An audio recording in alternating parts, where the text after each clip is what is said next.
I never thought the day would come when my own family would see me as a burden. I'm going to tell you something today that I never thought I would share. And if you, for even a second, feel like this sounds familiar, I just ask that you leave a like and subscribe. It will help me to keep getting this off my chest. It was a Tuesday morning in my house in Pasadena, California.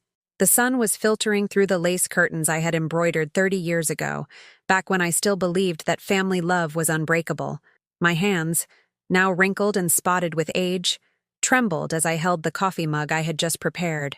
The same blue mug with yellow flowers that my late husband, Arthur, had given me on our 20th anniversary. The house smelled of cinnamon and fresh brewed coffee, as always. But something had changed in recent months. The silence was different, heavier, colder. It was no longer the peaceful silence of a 73-year-old woman enjoying her retirement. It was the silence of someone who had begun to feel invisible in her own life. I stared at my reflection in the dining room window. My gray hair, always neatly coiffed, my wrinkles that told stories of laughter and tears. When had my opinion stopped mattering? When had I stopped being Agnes, the retired teacher who had taught 3 generations of children at Lincoln Elementary, and become the old woman who gets in the way? The phone rang. It was Michael, my only son. "Mom, how are you this morning?" His voice sounded distant, as if he were multitasking while talking to me. "Fine, sweetheart. Just having my coffee and thinking about going to the farmer's market to buy—" "Oh, that's nice," he interrupted. "Listen, Mom, Jessica and I have been talking. You know we worry about you a lot, living alone in that big house." My heart sped up. I had heard that phrase before, from my friends in the quilting circle. It was the prelude to something I wasn't going to like. "Michael, I'm perfectly fine. I have Maria who comes to help me twice a week and—" "No, Mom, it's not that. It's just, well, you fell in the yard last week, didn't you? And if Mr. Roberts next door hadn't been there—" I touched my right knee, where the bruise from that silly fall while watering my geraniums was still fading. It had been nothing serious, just a trip over the hose. But apparently, that fall had awakened something in Michael and Jessica. "Son, that was a very minor accident. I didn't even need to see a doctor. Mom, please. Jessica and I have already made the decision. You're going to come live with us. We've already set up the guest room for you. It will give us peace of mind." My breath caught in my throat. Moving in with them meant leaving my home, my memories, my independence. It meant leaving the garden where Arthur and I had planted the Meyer lemon tree that now produced the sweetest lemons in the neighborhood. It meant abandoning the rocking chair where I had held Michael as a baby, where I had knitted his first sweaters. "Michael, honey, I don't want to leave my house. All my memories are here, my life. Mom, don't be stubborn. It's for your own good. Besides, think about it. This way you won't spend so much on the cleaning lady, on utilities, on food, and we can take better care of you." His words sounded like a sentence. There was no question in his tone. There was no room for negotiation. It was a decision made by others about my own life. I hung up the phone with trembling hands.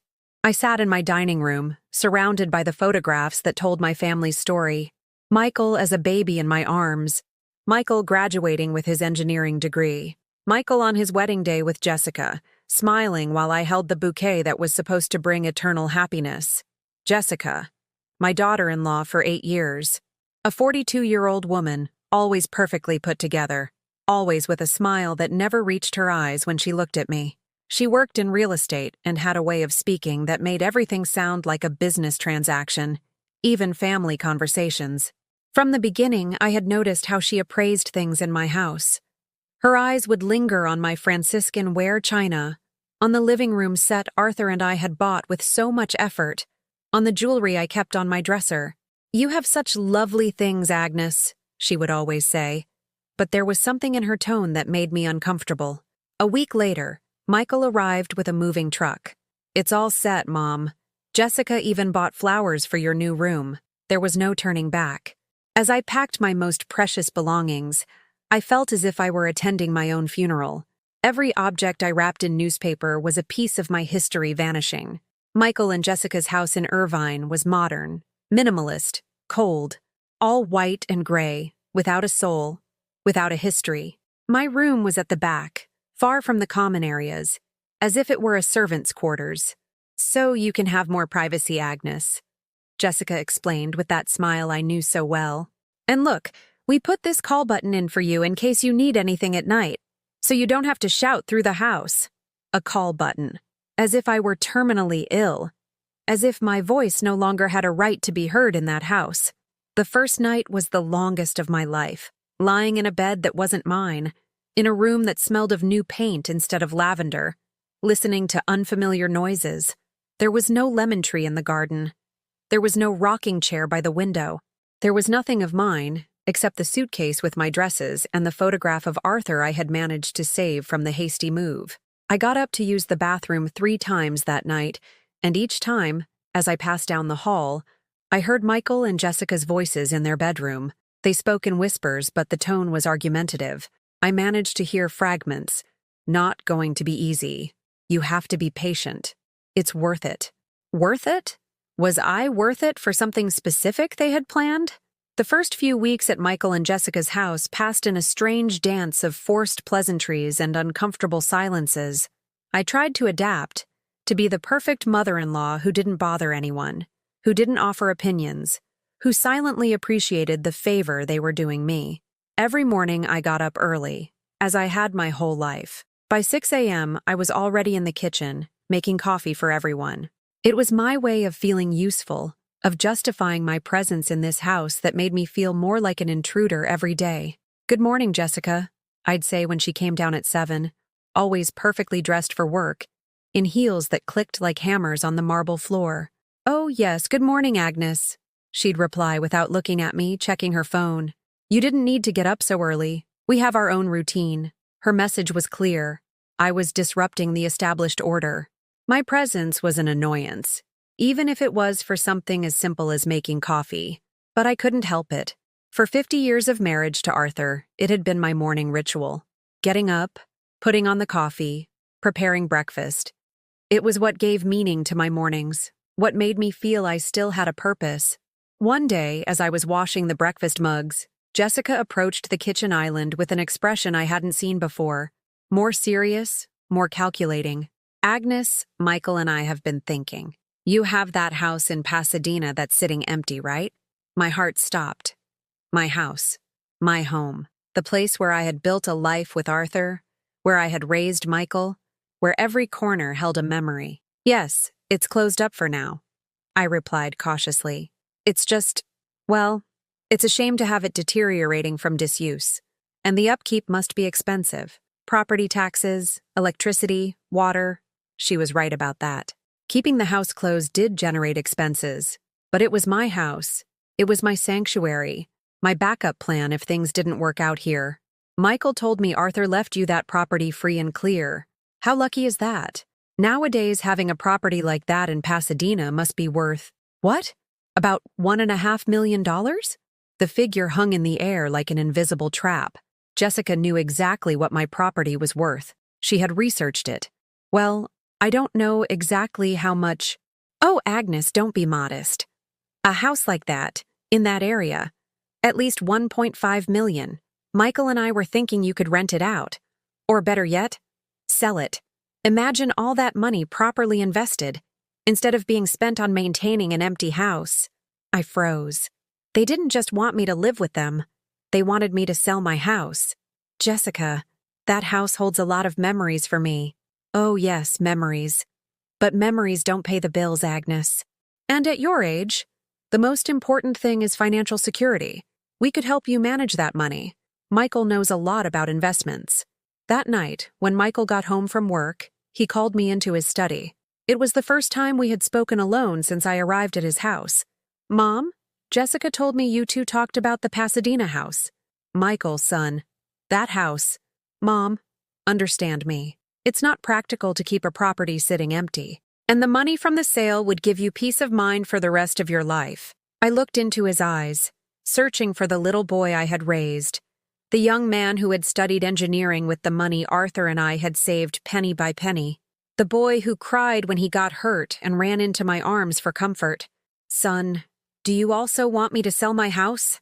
Michael looked away. That was his answer. "It's not that I want you to, Mom. It's just, well, you have to think about the future.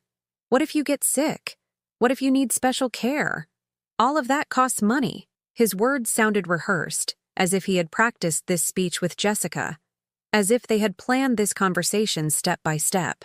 Michael, I have my teacher's pension, and I have savings. Mom, a pension doesn't go very far these days, and savings run out. On the other hand, $1.5 million, well invested, could give you a very nice monthly income. $1.5 million. There was that figure again, as if they had already appraised my house, as if they had already calculated the price of my independence. That night, I lay awake, staring at the ceiling of my borrowed room, remembering all the times I had sacrificed for Michael. When he was 12 and wanted a bicycle that cost 2 months of Arthur's salary, I sold my original engagement ring to buy it for him. While he was in college, Arthur and I took only one vacation in 10 years to pay his tuition. When he got married, we mortgaged the house to give him the wedding Jessica dreamed of. And now, at 73, they were asking me to sell the only thing that truly belonged to me.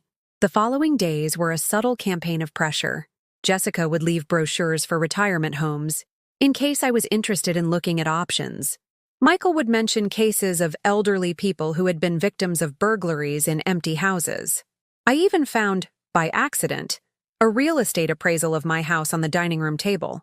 One afternoon, while Jessica was at work and Michael was at the office, I decided to call my friend Margaret, my teaching colleague for 30 years. Agnes, dear, how are you? I haven't seen you at the market in weeks. I've come to live with Michael and his wife, Margaret. Really? And how's it going? Her question hung in the air. How was it going? How could I explain that I felt like a prisoner in a gilded cage? How could I tell her that I woke up each day feeling smaller, more invisible? Fine, Margaret. Everything's fine. But my voice broke when I said fine, and Margaret noticed immediately. Agnes, you don't sound fine. What's going on? And then, for the first time in weeks, someone asked me how I felt. Someone noticed something was wrong. The tears started to fall without permission. Margaret, I think they want me to sell my house. What? Who does? Michael and Jessica. They say it's for my own good, but nothing, Agnes. That house is yours. No one has the right to pressure you to sell it. Her words were like a splash of cold water to my face. She was right. It was my house. It was my decision. But when I hung up the phone, Jessica was standing in the kitchen doorway. She had come home without me hearing her. Who were you talking to, Agnes? My friend Margaret. Ah, and what were you talking about? Her tone wasn't casual. It was probing, controlling. About the house, I answered without thinking. Jessica's expression changed. The mask of politeness fell for a second, and I saw something cold, calculating. I hope you're not going around telling things that aren't true, Agnes. A family should resolve its issues in private. That night, Michael called me into his study again. Mom, Jessica told me you spoke with Margaret about our family business. Michael, Margaret has been my friend for 30 years. Mom, that doesn't matter. Jessica is right. Family matters stay in the family. I don't want you going around telling people we're pressuring you to sell the house. Because it's not true. Wasn't it true? Then what had all those conversations about the $1.5 million, about financial security, about the future been? Son, I didn't say you were pressuring me. Perfect. Then we agree that this is your decision, that we are only advising you, and that there is no pressure from our side. I felt trapped. If I said yes, I would be lying. If I said no, I would be calling my own son a liar. Yes, Michael, it's my decision. That night, for the first time since I arrived at their house, I wept. I wept for Arthur, who was no longer there to protect me. I wept for the independent woman I had been, who seemed to be disappearing day by day. I wept for my empty house in Pasadena, waiting for me like a sanctuary that seemed less and less likely I could ever return to. And for the first time, a terrible question began to form in my mind. Did they really want me here out of love, or was there something more? Something that had to do with $1.5 million and an old woman who was becoming more vulnerable, more easily manipulated, with each passing day. But I still didn't want to believe my own son was capable of such a thing. I still clung to the hope that this was all a product of my imagination, of my natural resistance to change. I didn't know yet that the worst was yet to come. The weeks turned into a maze of small humiliations that fell on me like a constant drip of water, eroding my dignity drop by drop. Jessica had a special talent for making me feel invisible while maintaining that perfect public smile. "Agnes, could you please not make so much noise in the mornings? Michael needs to rest for work," she would say when I tried to make myself a cup of tea at 7 a.m. But when her friends came over for coffee, the volume of their laughter and chatter made the glasses in the dining room cabinet tremble. The noise didn't matter then. It only mattered when I made it. I stopped using the kitchen in the mornings. I stopped walking through the living room when they were watching television. I stopped offering my opinion on any subject during meals. I became a ghost in that house, moving in silence, taking up as little space as possible. One Sunday, as we were having lunch, Jessica commented casually, "Oh, I forgot to tell you, Agnes. A woman came by yesterday asking for you. She said she was your neighbor from Pasadena. What was her name? Oh, yes, Peterson. Mrs. Peterson. My neighbor of 40 years. The one who watched my house when I traveled, who watered my plants when I was sick. What did she want?" I asked, feeling a pang of hope for news from my neighborhood, from my former life. "I don't know. Something about water leaking into your house from the rains. She was wondering if you could go check on it." My heart sped up. My house. My poor, abandoned house. "And did you tell her?" "I told her you didn't live there anymore, that you live with us now, and that if there was any problem with the property, she should talk to Michael because he handles your affairs now." "But Jessica, I want to go see my house." "Oh, Agnes, why would you bother with that? If something needs to be fixed, Michael can send someone. You don't need to be worrying about those things." Michael nodded without looking up from his plate. "Mom, Jessica's right. If there's damage, I'll take care of it. You don't need to go all the way over there." But I did need to go. I needed to see my house, to breathe the air in my garden, to sit in my rocking chair, to remember who I was before I became this diminished version of myself. "It's my house, Michael. I want to see it." A silence fell over the table like a tombstone. Michael dropped his fork onto his plate with more force than necessary. "Mom, don't be stubborn. If you want to go, we'll go next weekend, but not alone." When had I lost the right to go to my own house alone? When had I ceased to be a grown woman capable of making her own decisions and become a minor in need of supervision? That afternoon, while Michael and Jessica went out to visit friends, without inviting me, of course, I made a decision. I called a cab and went to Pasadena. The driver, an older man with a white mustache, recognized me. "Mrs. Agnes, how are you? Haven't seen you around the neighborhood in a while." "Hello, Art. I've moved in with my son." "Oh, that's nice. Family is the most important thing. Going to check on your house?" "Yes, it seems there was a leak." During the ride, Art told me about the changes in the neighborhood, about the neighbors he'd seen, about the life that continued in my absence. His words were a balm to my wounded soul. When we turned onto my street, my heart leaped. There was my house, with its brick facade and blue-trimmed windows that Arthur had painted in the last year of his life. But it looked sad, abandoned. The plants in the garden were dry, leaves piled up against the gate. I opened the front door, and the smell of mustiness hit me like a slap. My house, my home, was dying of loneliness. I walked through each room, stroking the dust-covered furniture, remembering the stories they held. In the master bedroom, I opened the closet where some of Arthur's shirts still hung. I buried my face in one of them, and for a moment, I could smell his cologne, feel his presence. In the kitchen, the water stain on the ceiling was obvious. Mrs. Peterson was right. Water had gotten in. But it was nothing serious. Nothing that a good roof sealing couldn't fix. I sat in my rocking chair by the window, and for the first time in weeks, I could breathe deeply. Here, I was Agnes Delgado Herrera, the teacher who had educated 3 generations, the woman who had raised a professional son, the owner of this house built with love and sacrifice. I was not the burdensome old woman who ate in silence at her daughter-in-law's house. I was not the liability they whispered about. I was me, the real me. The phone rang as the sun began to set.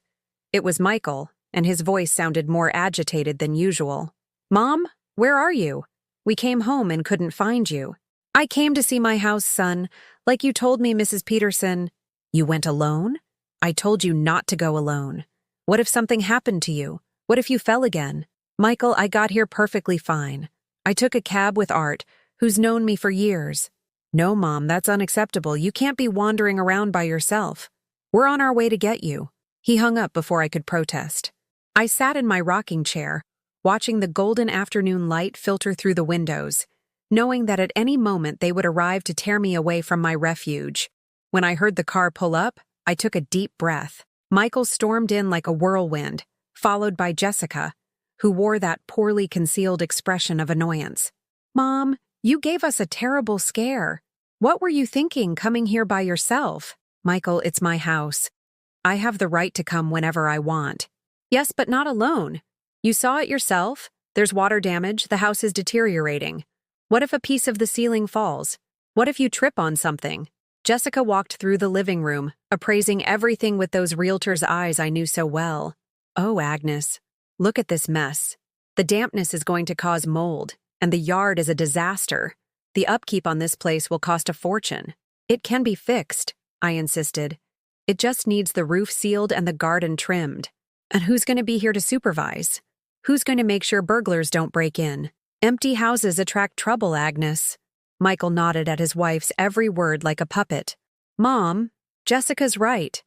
This house needs a lot of work, and you can't be coming here all the time to supervise.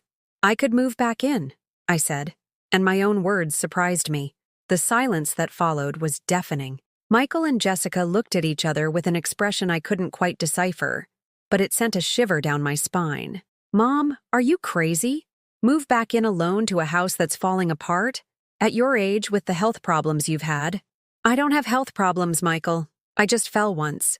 Once that we know of. How many times have you fallen when no one was around? How many times have you had dizzy spells and not told us? Dizzy spells? Where did he get that from? Michael, I haven't had any dizzy spells. Mom, the doctor at the hospital where we took you after the fall told me dizziness is common at your age, that you need to be watched more closely.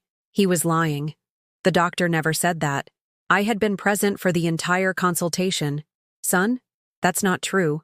Mom, sometimes we don't remember things clearly. It's normal at your age.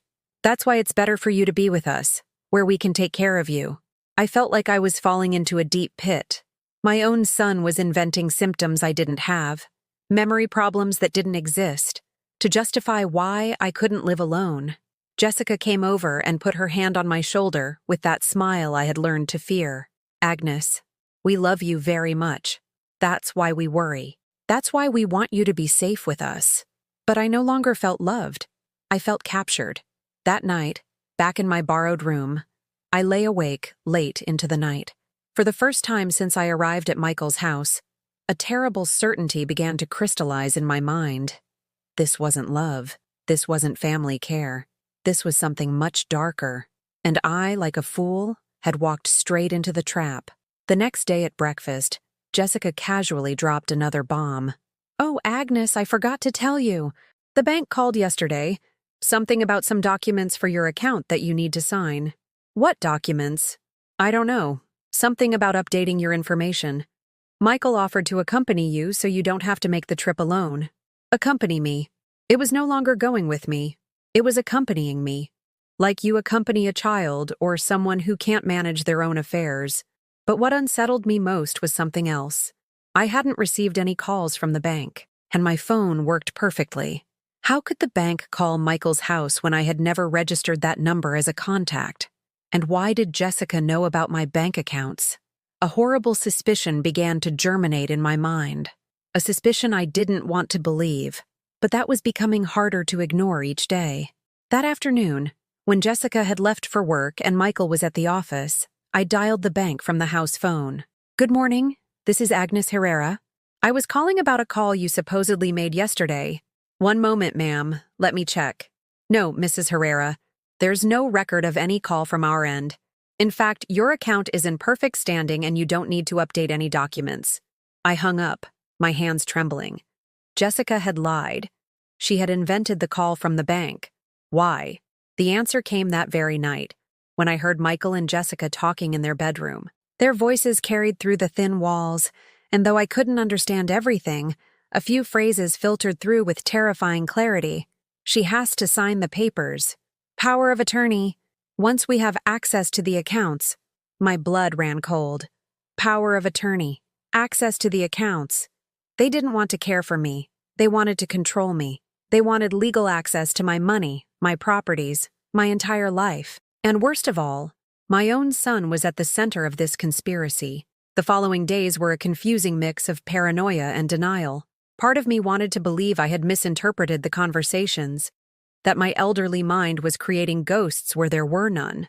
But another part, the part that had survived 73 years in this world, knew how to recognize danger when it saw it. The lie about the bank call had been like lifting a rock and discovering the worms squirming beneath. Once you saw the first one, it was impossible not to see all the others. I started paying attention to details I had previously ignored, the way Jessica checked my mail before giving it to me, how Michael would casually ask about my bank accounts during dinner, the frequency with which they mentioned the word security when talking about my future. One Wednesday morning, while they were at work, I decided to check my email on Michael's computer. He had left his session open, and there, in his inbox, I found something that chilled me to the bone. An email from a law firm. Dear Mr. Herrera, attached is the draft of the broad power of attorney you requested for your mother. As we discussed, this document will grant you complete authority over all of Mrs. Delgado's financial and legal decisions. My hands shook as I read. A broad power of attorney.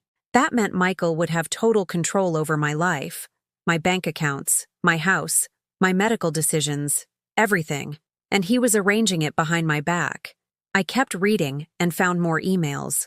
One from a real estate agency asking about the appraisal of a property in Pasadena. Another from an accountant consulting on tax strategies for the sale of a family asset. They didn't just want to control my money. They were already planning to sell my house. I printed all the emails with trembling hands and hid them in my room, under the mattress. I couldn't eat dinner that night. I told them I had a stomachache, but the truth was I couldn't swallow anything knowing what I knew. The next day, Michael came home early from work with a folder in his hands, and that forced smile I had learned to dread. Mom, I have good news. I consulted with a lawyer about how to better protect your assets, and he recommended we set up a power of attorney. That way, if anything happens to you, I can handle your affairs without legal complications. The performance was perfect. His tone was that of a concerned son, not someone who had already been arranging documents behind my back for weeks. What kind of power of attorney? I asked, feigning ignorance. A broad one, so we won't have any limitations. That way I can help you with everything. The bank, taxes, the house. Michael, I manage my affairs perfectly well. Mom, I know you think that, but you saw what happened with the house. You didn't realize the damage until it was too late. And the other day you almost forgot to take your medicine. Another lie. I didn't take any medicine. Only vitamins that he himself had insisted I needed. Son, I don't take medication. The vitamins are medication, Mom, and last night I saw you looking confused, trying to find the bathroom. More lies. I knew the layout of that house perfectly. I had never gotten lost looking for the bathroom. Jessica appeared just then, as if she had been waiting for her cue. Agnes, Michael is right. It's just a precaution. Besides, the notary can come here to the house so you don't have to go out. A notary at the house. How convenient. That way there would be no outside witnesses, no one who might question if I was signing voluntarily. I don't want to sign any power of attorney, I said, my voice as firm as I could make it. Michael's smile vanished for a fraction of a second, just long enough for me to see the real frustration beneath the mask. Mom, don't be stubborn. It's for your own good. I decide what's for my own good, Michael. Jessica moved in and sat next to me on the sofa, taking my hands with that fake tenderness she had perfected. Agnes, darling, I know this is scary, but imagine if something happens to you. If you have an accident or get sick, who will be able to help you? The banks won't talk to Michael. The doctors won't be able to make decisions. If I get sick, I will decide what to do myself. But what if you can't decide? What if you have a stroke like my mom's neighbor did? She was left unable to speak, unable to walk, and because she didn't have any papers signed, it took her children months to be able to help her. The manipulation was subtle but effective. They were planting seeds of fear about an uncertain future to justify control in the present. That night, as I pretended to sleep, I heard them arguing in the living room. "She won't sign," Michael said, with a frustration he no longer bothered to hide. "We have to be more patient," Jessica replied. "Or find another way to convince her." "What other way?" "We've already tried fear, logic, affection. We could make her see she has no choice, that if she doesn't sign, she'll be all alone." "How?" "By telling her we can't take care of her here anymore. That if she doesn't trust us enough to sign some papers, then she should find somewhere else to live." My heart pounded. They were planning to kick me out of the house if I didn't sign the power of attorney. "I don't know, Jessica. She's my mom. Michael, your mother is sitting on a $1.5 million property and who knows how much in the bank. If you don't act now, she's going to waste it on nonsense or leave it to some church or charity. Is that what you want? For money that should be yours to go to strangers?" The truth at last. It wasn't filial love. It wasn't concern for my well-being. It was pure, simple greed. "You're right," Michael sighed. "Tomorrow, we give her the ultimatum." But tomorrow came with a surprise that none of us expected.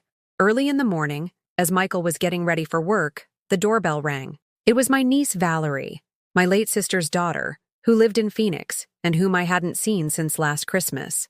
"Aunt Agnes," she called out from the door. "What a surprise to find you here." Michael and Jessica exchanged an uncomfortable glance. Valerie was not part of their plan. "Hello, dear," I said, and for the first time in weeks, my smile was genuine. "What are you doing in town?" "I came for work and wanted to stop by and say hello. I went to your house in Pasadena, but it was all locked up. A neighbor told me you had moved in with Michael." Mrs. Peterson, my faithful neighbor, was still looking out for me without even knowing it. "Yes, here I am," I replied, unsure how to explain the whole situation. Michael intervened with the smooth smile he used on clients. "Valerie, so good to see you. Mom came to live with us because she needs a little more care." Valerie looked at me, puzzled. She knew me well, knew I was independent and healthy. "Care? But Auntie, you've always been the strongest one in the family." "I had a fall," I explained, feeling compelled to justify the official story. "A fall? Was it serious?" "No, just a little trip. But Michael and Jessica got worried and—" "Valerie," Jessica interrupted, "why don't you have breakfast with us? Then you two can chat more privately." During breakfast, Valerie asked me the questions no one else had asked in weeks. "How are you, really? Do you feel comfortable here? Do you miss your house?" Her questions were like oxygen to someone who was drowning. For the first time in a long time, someone saw me as a person, not a problem to be solved. "Auntie, you seem very quiet. That's not like you." Michael coughed uncomfortably. "Mom's been a little down since she moved. It's normal at her age." "Down?" Valerie looked at me with concern. "Aunt Agnes? Is that true?" I was at a crossroads. I could keep up the facade of a happy family, or I could seize this unique opportunity to talk to someone who knew me, who loved me without a hidden agenda. "Valerie, could we go for a walk? I'd like to get some fresh air." "Of course. That's no problem, right, Michael?" Michael couldn't refuse without looking controlling in front of Valerie. "Sure. Go ahead. Just watch her, Valerie. She gets dizzy sometimes." Another lie, this one for Valerie. But this time, I had a witness. We left the house and walked to a nearby park. Once we were alone, Valerie took my arm. "Auntie, tell me the truth. What is really going on?" And then, for the first time since this nightmare began, I was able to tell someone everything. I told her about the pressure to sell my house, the lies about my health, the emails I had found about the power of attorney. Valerie listened in silence, but I saw her expression change from concern to outrage. "Aunt Agnes, that's not family care. That's financial abuse." Financial abuse. It had a name. What was happening to me had a name, and it meant I wasn't crazy, that I wasn't imagining things. "Do you think I'm overreacting, dear?" "Overreacting?" "Auntie, they are manipulating you into handing over control of your life, and the worst part is that it's your own son." When we returned to the house, Michael and Jessica were waiting for us with faces of feigned concern. "How was your walk?" Jessica asked. "Great," Valerie replied with a smile that didn't reach her eyes. "Auntie was just telling me about all the changes in her life lately." Michael and Jessica tensed. "What kind of changes?" "Oh, you know. Leaving her house, moving in here, the plans for the future." That afternoon, when Valerie left, she promised to call me soon. But before she went, she whispered in my ear, "Aunt Agnes, you don't have to put up with this. You have options, and you have family that supports you." Her words were like a light in the darkness. I was not alone. I was not helpless. And for the first time since this nightmare began, I started to plan my escape. Valerie's visit had changed something fundamental in the house's dynamic. Michael and Jessica seemed more nervous, more urgent. Their gazes toward me had lost any pretense of family affection and were now purely calculating, as if they were assessing how much time they had left before their plan unraveled. That very evening, Michael called me into his study with a seriousness he hadn't shown before. "Mom, Jessica and I have been talking. We think maybe it wasn't a good idea for Valerie to come without calling first. She's my niece, Michael. She has a right to visit me." "Yes, of course, but..." "Well, you were telling her things that could be misinterpreted." "Misinterpreted? The truth isn't misinterpreted. The truth just is. I didn't tell her anything that wasn't true. Mom, Valerie doesn't live with us. She doesn't know what goes on day to day. She doesn't know about the episodes of confusion you've had, the forgetfulness. The episodes of confusion. The forgetfulness." Michael was still inventing symptoms I didn't have, constructing a narrative of mental decline that would justify any decision he made about my life. "Michael, I haven't had any episodes of confusion." "Mom, yesterday you asked what day it was 3 times. A lie. I knew perfectly well what day it was every morning.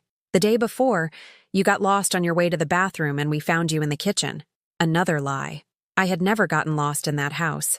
And last week you put salt in the coffee instead of sugar. And another one. I hadn't made coffee that week. They had forbidden me from using the kitchen in the mornings. It was clear Michael had prepared a list of fictitious symptoms for anyone who might question my mental capacity, and he had probably memorized it. "That's why we need to formalize the power of attorney, Mom. To protect you from yourself. Protect me from myself." The cruelest phrase I had ever heard in my life. "Michael, I am not signing that document." His mask of patience finally cracked. "Then what do you propose, Mom? That we go on like this? You living here in our house, refusing to do the one thing that could give us peace of mind?" There it was. The implicit threat. Either I signed or they would throw me out. "If you don't want me living here, I can go back to my house." Your house is falling apart. It needs repairs that will cost a fortune. And who's going to pay for that? You, with your teacher's pension? That's my problem, Michael. "No, Mom, it's our problem. Because when you run out of money fixing that old house, you'll come to us for help. Like always." Like always? When had I ever asked Michael for financial help? Arthur and I had paid for his education, his wedding. We had even loaned him money for the down payment on his first house. Money that, by the way, he had never paid back. "Michael, I have never asked you for money." "Really? And who helped you when Dad got sick? Who paid the hospital bills your insurance didn't cover?" Another distortion of reality. I had paid for Arthur's medical expenses by selling my jewelry and using our savings. Michael had contributed a token amount and had taken all the credit ever since. Jessica appeared at the study door as if she had been waiting for her cue. "Agnes, we don't want to throw you out. You're family. But we can't live with this constant tension either." "What tension?" "The tension of knowing you don't trust us. Of feeling like you're here unwillingly, as if we're harming you instead of caring for you." The manipulation was so subtle that for a moment it made me doubt my own perception. Was I truly being ungrateful? Was I misinterpreting their intentions? But then I remembered the emails I had seen, the plans to sell my house, the lies about my health. No, I wasn't misinterpreting anything. "Jessica, if I were to sign that power of attorney, what would happen next?"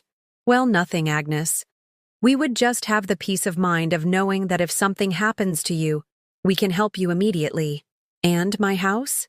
Michael and Jessica exchanged a look that lasted barely a second, but spoke more than 1,000 words. Your house is your house, Mom. No one has said otherwise, but I had seen the emails about the appraisal. I had read about the tax strategies for the sale of a family asset. Michael, have you been talking to real estate agents about my house? Another moment of telling silence. Mom, I was just making some inquiries to know how much it would cost to repair it, how much it would be worth on the current market. It's useful information for making decisions. What decisions? For example, whether it's worth repairing it, or if it would be better to sell it and invest the money in something that gives you a return. There it was. They had finally shown their hand. They wanted me to sell my house. I don't want to sell my house, Michael. Mom, what do you want it for? You're not going to move back there. It's deteriorating. The money from the sale could give you a very good monthly income, an income that you would manage. Of course, that's what the power of attorney is for. So you don't have to worry about those things. So I would have no control over my own money. So I would be completely dependent on their will and their decisions. I'm not signing anything, I said, standing up. And tomorrow I am going back to my house. Michael stood up too, and for the first time, I saw something in his eyes that frightened me. It was no longer frustration. It was fury. To your house? What house? The one that's falling to pieces? The one with leaks and damp and electrical problems? It's my house, Michael. I can live where I want. No, you can't. You're not capable of taking care of yourself. Look what happened last time. What happened last time? You fell, and you could have been killed. I tripped over a hose. It was a minor accident. Minor accidents kill people your age. His shout echoed through the house. It was the first time he had yelled at me since he was a teenager. Jessica placed her hand on Michael's arm, as if trying to calm him, but her eyes shone with something that looked like satisfaction. Michael is right, Agnes. At your age, a minor accident can be fatal. That's why you need supervision. Supervision. As if I were a criminal on parole. I don't need supervision. I need respect. Respect is earned, Michael exploded. And it's earned by making smart decisions, not by being stubborn and putting your life and our peace of mind at risk. His words hit me like a slap. Respect is earned. As if I, at 73, after having raised him, educated him, and loved him unconditionally, had to earn his respect by behaving as they wished. Michael, I said, my voice as calm as I could manage, I am not signing the power of attorney. And tomorrow, I am leaving this house. Leaving to where? Jessica asked defiantly. To whom? Valerie? She lives in Phoenix. She has her own family. She won't put up with you. That's not your problem. Everything you do is our problem, Michael yelled. Because when something happens to you, when you fall and break a hip, when you have a heart attack because you're alone and no one notices, they're going to come looking for us. They'll say we're terrible children who abandoned their mother. Then tell them their mother left because she refused to be swindled. The words left my mouth before I could stop them. Michael's face went pale. Swindled? What do you mean by that? I had come too far to back down now. I know exactly what you're doing, Michael. I read the emails about the power of attorney. I saw the communication with the real estate agents. I know you've been planning this since before I even moved in. The silence that followed was absolute. Michael and Jessica looked at each other like two thieves caught red-handed. Mom, Michael finally said, his voice strangely calm, I think you're confusing things. Medication can sometimes cause paranoia in older people. I don't take medication, Michael. The vitamins we give you have side effects. Sometimes they cause confusion, hallucinations. Now it turned out I was hallucinating. The emails I had read with my own two eyes were a product of my senile mind. Michael, I know what I saw. Mom, you need help. You need to see a doctor. These paranoid episodes are serious. Jessica nodded with a perfectly rehearsed expression of concern. Agnes, Michael is right. To think your own family wants to swindle you is a symptom of something serious.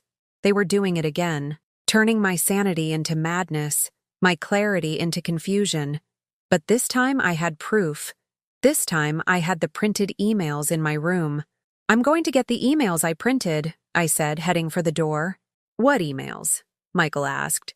but there was something in his voice that confirmed he knew exactly what I was talking about. I went to my room and looked under the mattress. Nothing. I looked in the nightstand drawer. Nothing there either. I checked among my clothes, in the suitcase, in every place I could have hidden them. The emails were gone. I returned to the living room, empty-handed, and with the terrible certainty that they had been searching my room, that nothing in that house was private, that not even my thoughts were safe. "Where are they?" I whispered. "Where is what, Mom?" "The emails. The documents I printed." Michael and Jessica looked at me with that pitying expression reserved for the insane and for children. "Mom, you haven't printed anything. You don't know how to use the computer." "I do know how to use the computer. I've been sending emails since I retired." "Mom, please, sit down. You're very upset." But I couldn't sit down anymore. I could no longer pretend this was normal, that it was family love, that it was legitimate concern. This was a conspiracy, and my own son was at the center of it. That night, lying in my borrowed bed, I made the hardest decision of my life. I wasn't going to wait until morning to leave.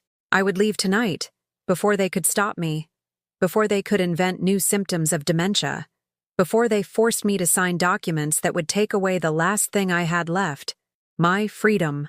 At 3 a.m, when the house had sunk into the deep silence that only exists in the darkest hours, I rose from the bed with the care of a thief in her own prison. Every creak of the floorboard sounded like a scream that would awaken my captors. Every breath sounded like a hurricane in my ears. I had waited 2 hours after I heard Michael and Jessica stop talking in their bedroom. 2 hours of counting the minutes on the digital clock that projected red numbers on the ceiling like a countdown to my freedom. I dressed in the darkness in the clothes I had laid out. My most comfortable skirt, the blouse Arthur always said made me look elegant, and the shoes that made no noise when I walked. In my purse, I put the few things that truly belonged to me: my ID, the photograph of Arthur, my rosary, and the $100 in cash I kept for emergencies. I never thought fleeing my own family would be the biggest emergency of my life. I tiptoed down the hallway, avoiding the floorboards I had identified as the noisiest during my weeks of captivity. The front door had 3 locks, but I had watched how Jessica opened them each morning. One by one, with the patience of someone disarming a bomb, I secured my escape. The cool pre-dawn air hit my face like a blessing. For the first time in weeks, I breathed without feeling that someone was measuring every gulp of air I took. The street was deserted, lit only by streetlights that created yellow circles of light every 50 yards. I walked 3 blocks before daring to call a cab from my cell phone, the device Michael constantly said I didn't know how to use, but which had been my lifeline for 40 years as a teacher. "Where to, ma'am?" the cab driver asked. A young man with a sleepy face who was probably wondering what an old woman was doing alone on the street at 4 a.m. "The Greyhound station, please." I had decided to go to Phoenix, to Valerie. She was the only person in the world who had seen the truth in my eyes, the only one who had questioned the official story of my mental decline. During the ride to the station, I dialed her number. It rang several times before she answered, her voice thick with sleep. "Hello? Valerie, it's me, your Aunt Agnes." "Auntie? What time is it? Are you okay?" "Dear, I need to ask you a very big favor. Can I come stay with you for a few days? I'll pay for everything. I don't want to be a burden, but—" "Auntie, what's going on? It's 4 a.m. I left Michael's house. I can't explain everything over the phone, but you were right about what you told me. I need help." There was a pause that felt like an eternity. In that silence, I imagined all the reasons Valerie could refuse me refuge. She had a husband, 2 teenage children, an orderly life that a fugitive aunt could terribly complicate. "Where are you right now?" "I'm on my way to the Greyhound station. I was thinking of taking the first bus to Phoenix." "No, Auntie, don't come just yet. Give me 2 hours to get things arranged here, to talk to Robert and get your room ready. Stay at the station, find a safe place to wait, and I'll call you when everything is set." Tears began to stream down my cheeks. Someone was looking out for me. Someone was concerned for my safety with no strings attached. "Thank you, dear. You don't know what this means to me." "Auntie, one more thing. Does Michael know you're gone?" "No, they're asleep. But when they wake up, they're going to call the police saying you're a missing person, that you have dementia, that you're a danger to yourself." I know how this goes, Auntie. I've seen these cases before. Valerie worked as a social worker. She had seen elderly people in situations similar to mine. What can I do? First, stay calm. Second, don't answer any calls from Michael until we talk. Third, save any evidence you have of what they've been doing to you. And fourth, trust me. I hung up the phone feeling that for the first time in months, someone was on my side without expecting anything in return. The Greyhound station at 5 in the morning was a complete ecosystem of lives in transit. Entire families were sleeping on the waiting benches, migrant workers with their cardboard suitcases, and street vendors already beginning to offer coffee and pastries to the early morning travelers. I sat down in a 24-hour diner and ordered a coffee and a Danish pastry. The first bite tasted like freedom. It had been weeks since I had eaten something I had chosen myself, without supervision, without comments about my diet or my health. At 6:30, my phone started to ring. Michael. I let it go to voicemail. It rang again 5 minutes later. Again, I ignored it. On the third call, I listened to the message. Mom, where are you? We're so worried. Jessica went to your room to bring you breakfast and you were gone. Please call us. If you're upset about yesterday, we can talk.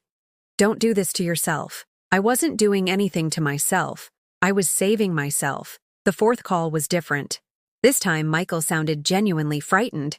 Mom, we've called the hospitals, the police, all your friends. Nobody knows where you are. This is very dangerous. You don't know the city. You don't know how to get around on your own. Please, wherever you are, ask someone to call us. The fifth call was from Jessica. Agnes, it's Jessica. I know you're upset with us, but this is no way to solve things. Michael is desperate. We've already reported you as a missing person. The police said they're going to check hospitals and shelters. Please come home. A missing person. As if I were a child lost at the mall. At 7:30, Valerie called me. Auntie, it's all arranged. Robert completely understands the situation. He says you're welcome for as long as you need. Have you bought your ticket yet? No, I was waiting for your call. Perfect. Buy a ticket for the 10 a.m. bus. It'll get to Phoenix around 4 in the afternoon. I'll be waiting for you at the station. Valerie, what do I say if Michael calls me? Nothing. Don't say a word until you're here. Safe. Once you arrive, we'll plan what to do next. I bought my ticket with a mix of terror and euphoria. I was doing something my generation of women rarely did. I was prioritizing my own well-being over family expectations. At 8 in the morning, while waiting in the boarding area, I saw something that chilled me to the bone. Michael and Jessica walked into the station accompanied by 2 police officers. Michael was holding a photograph of me, showing it to the terminal employees. I got up immediately and walked to the restrooms, keeping out of their line of sight. From there, I watched them ask people if they had seen an elderly woman, disoriented, possibly confused, disoriented, confused. They were continuing to build the narrative of my mental incompetence. My bus was delayed by an hour, an endless hour in which every announcement over the loudspeaker felt like it was about to call my name, in which every blue uniform I saw seemed to be coming for me. Finally, at 11 a.m., I was able to board. I chose a seat at the back, by the window, and put on my sunglasses even though we were still inside the terminal. When the bus started and began to pull away from Los Angeles, I felt a weight of 1,000 pounds lift from my shoulders. I had done it. I had escaped. But my freedom had a price that I had not yet fully calculated. During the 6-hour journey, my phone rang constantly. Michael, Jessica, unknown numbers that were probably police officers or social workers. In one of the voicemails, Michael no longer sounded worried. He sounded furious. Mom, we know you're conscious and can hear these messages. What you're doing is very selfish. Jessica is crying with worry. Is this what you want? To hurt the people who love you? Hurt the people who loved me. As if escaping my manipulators were an act of cruelty towards them. In another message, Jessica had adopted a maternal, condescending tone. Agnes, honey, we understand you're confused. Sometimes age makes us make decisions that aren't rational, but you have to trust us. We're your family. Come back, and we'll forget this ever happened. We'll forget this ever happened. As if I were the one who had done something wrong, who needed forgiveness. When the bus arrived in Phoenix, Valerie was waiting for me at the arrivals gate with open arms. The hug she gave me was the first genuine one I had received in months. "Auntie, how are you? How are you feeling?" "Scared, dear, but free. Come on, let's go home. Robert made BBQ for dinner. He says you need to eat well after all this stress." During the drive to her house, I told her everything.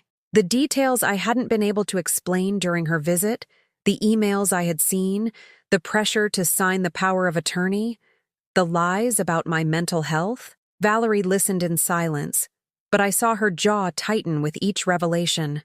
"Auntie, what they've been doing to you has a legal name. It's called elder financial abuse, and it's a federal crime." "A crime?" "Yes.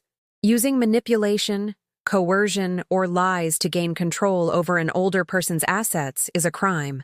And Michael and Jessica have done all of that." For the first time in months, I didn't feel crazy. I didn't feel paranoid. I felt validated. What can I do? First, document everything. Second, talk to a lawyer who specializes in elder law. Third, regain legal control of your life before they manage to take it from you.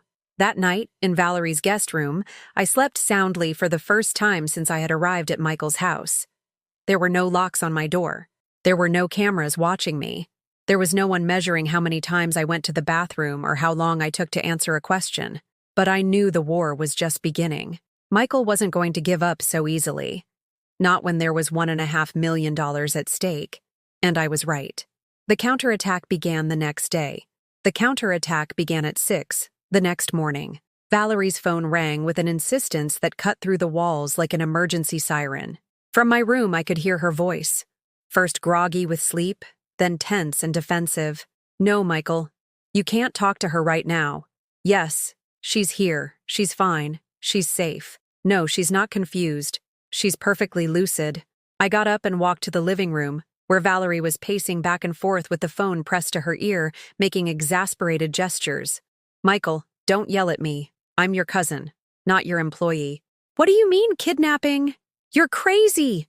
Your mother came here of her own free will." Kidnapping? Was Michael accusing Valerie of kidnapping me? Valerie saw me and put the phone on speaker so I could hear. "You have to understand that Valerie is manipulating you," Michael was saying with that tone of authority he had perfected. "Mom, she doesn't know your real medical situation. She doesn't know about the episodes you've had, the memory problems." "Michael," I interrupted, "I don't have memory problems."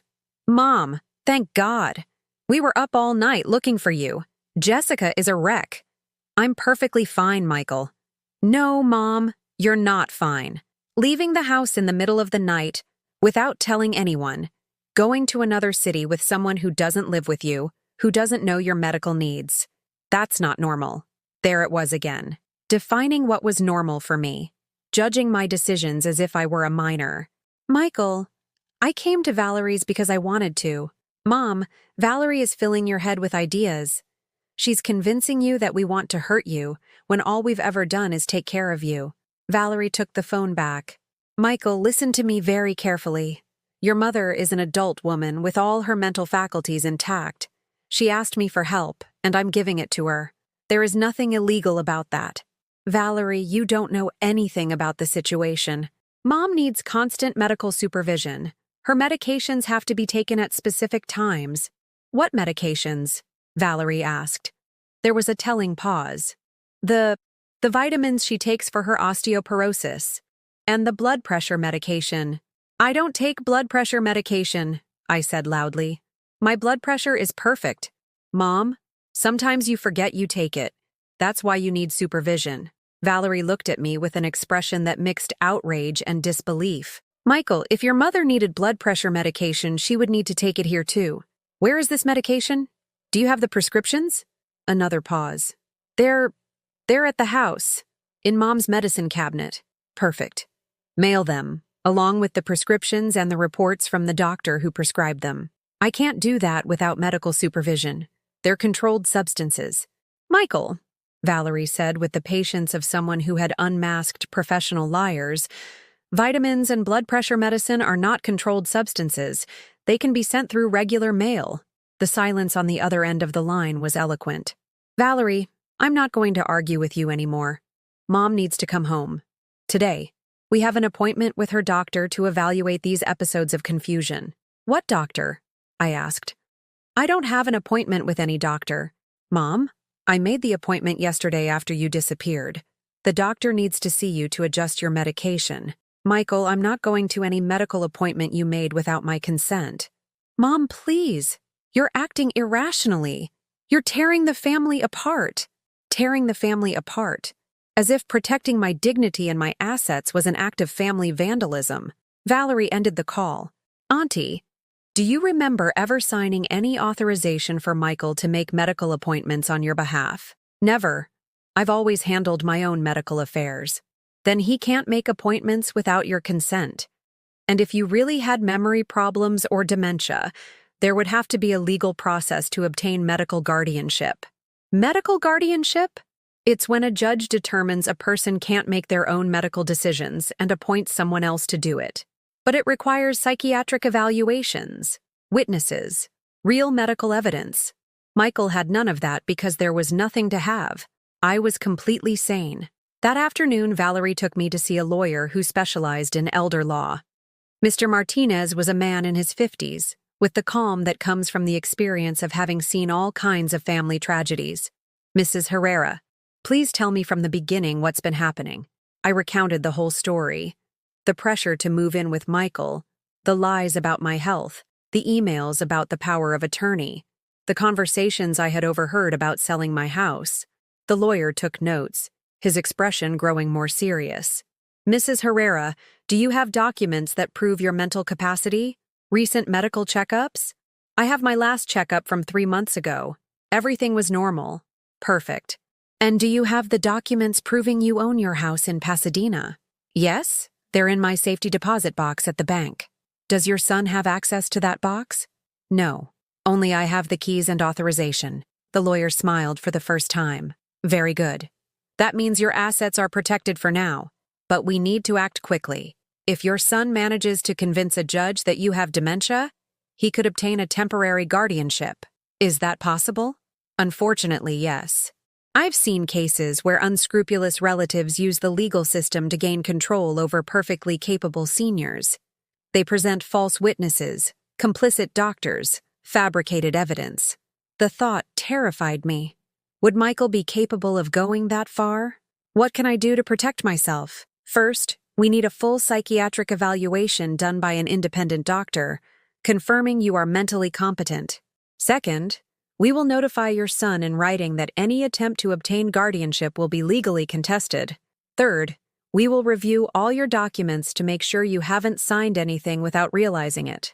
That same afternoon, the lawyer accompanied me to the bank to check my safety deposit box. Everything was in order. The deed to my house, my insurance policies, my current will where I left everything to Michael. Mrs. Herrera, do you want to change your will? The question hit me like a punch. Did I really want to disinherit my only son? I don't know. He's my son. Despite everything, he's my son. You don't have to decide now. But think about it.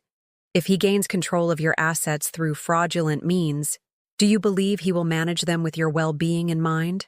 That night, at Valerie's house, my phone rang again. This time it was Jessica. Agnes, it's me. Please don't hang up. Her voice sounded different. Softer, more vulnerable. Agnes, I know you've been talking to lawyers. Michael is a mess. He hasn't slept in 2 days. Jessica, I didn't want it to come to this. I know. And you're right to be upset. Maybe we were too pushy about the power of attorney. Maybe we didn't respect your space. Maybe they had tried to rob me of my autonomy and my assets and it was maybe too pushy. Jessica, you both lied about my health. You planned to sell my house without my consent. Agnes, that was all for your own good. But I understand how you could have misinterpreted it. Michael is willing to apologize. He's willing to forget about the power of attorney, to have you move back to your house if that's what you want. Willing to apologize? As if it were a favor he was doing me. And my house? Are you going to stop pressuring me to sell it? Of course. It's your house. Your decision. She sounded sincere, but I had already learned not to trust Jessica's performances. Jessica, I appreciate the call, but I need time to think. How much time? I don't know. As much time as I need. Agnes, you can't stay with Valerie forever. She has her family, her responsibilities. It's not fair to put her in that position. There it was. Manipulation disguised as concern for others. That's something for Valerie and me to decide. What if Michael comes to see you? What if you go together to talk to a family mediator? Just to clear the air. A family mediator. It sounded reasonable, mature, civilized. But I had learned that Michael and Jessica's most reasonable proposals were the most dangerous. No, Jessica, I'm not meeting with Michael right now. Then what do you want? For us to never speak again? To tear the family apart for good? Tear the family apart. As if the family hadn't been torn apart the moment they decided to see me as an ATM instead of a mother.